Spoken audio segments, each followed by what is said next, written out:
Admiral Kexathara of the Galactic Council stared at the holographic display in disbelief. The blue-green world of Earth hung suspended in the projection. But something was terribly wrong. Where sprawling cities should have dotted the continents, there was only wilderness. Where billions of those troublesome humans should have been bustling about their chaotic lives, there was silence.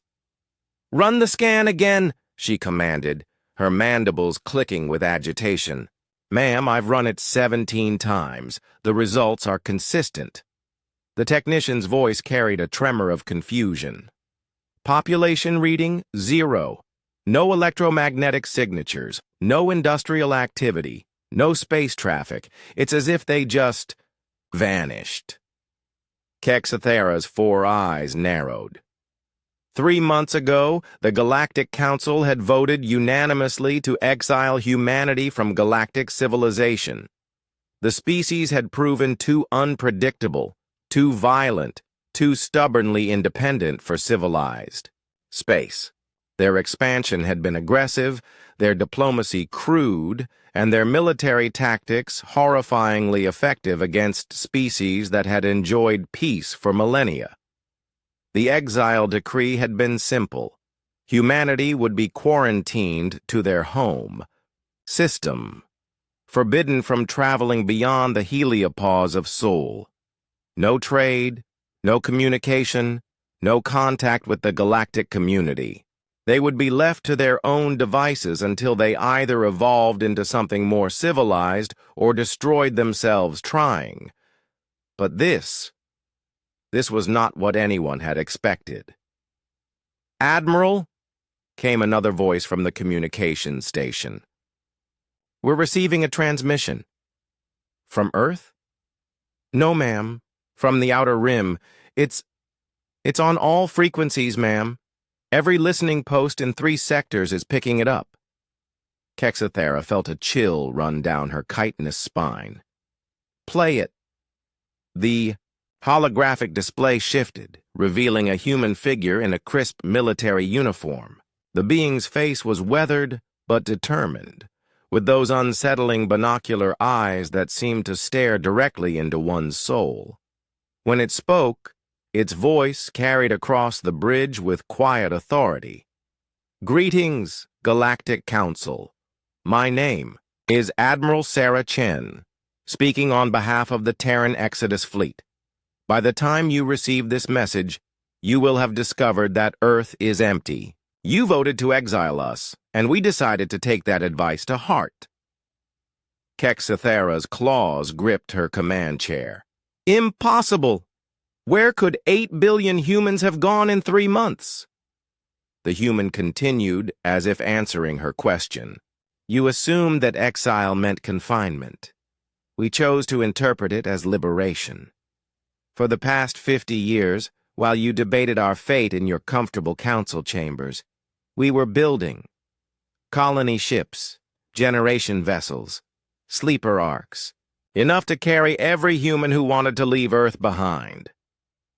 The image shifted to show massive vessels, each one larger than anything in the Council's records. They moved through space with purpose, their hulls scarred but intact, heading toward the galactic rim where no civilized species dared to venture. "The Perseus Arm has 16 potentially habitable systems that your surveys marked as too dangerous for colonization," Admiral Chen continued. "Perfect for us.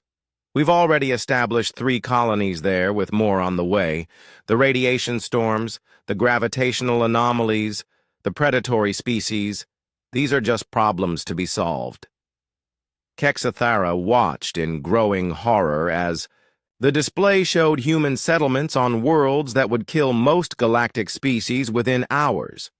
Humans in environmental suits working in methane rain. Children playing in domed cities built into the walls of unstable asteroid fields. Scientists studying creatures that had been classified as extinction-level threats. "You were right about one thing," the Admiral said, her expression hardening. "We are violent. We are unpredictable. We solve problems by hitting them until they break, and we thrive in places that would give your people nightmares. But you made one critical error in your calculations. The view shifted again, this time showing the development of new technologies. Weapons that bent space-time itself, shields that turned kinetic energy into power, ships that could navigate, quantum storms that destroyed conventional vessels. You assumed we would accept exile as punishment. We saw it as opportunity.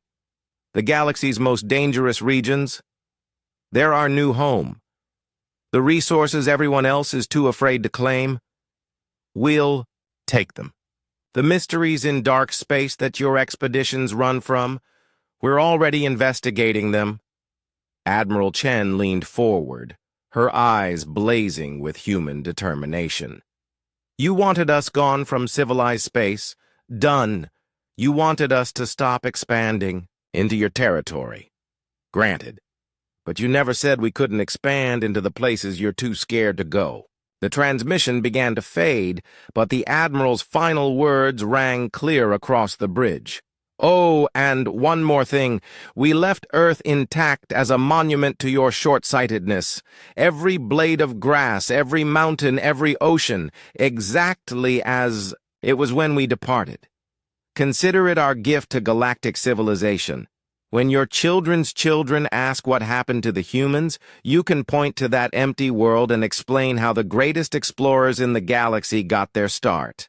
The display went dark, leaving Kexathera and her crew in stunned silence.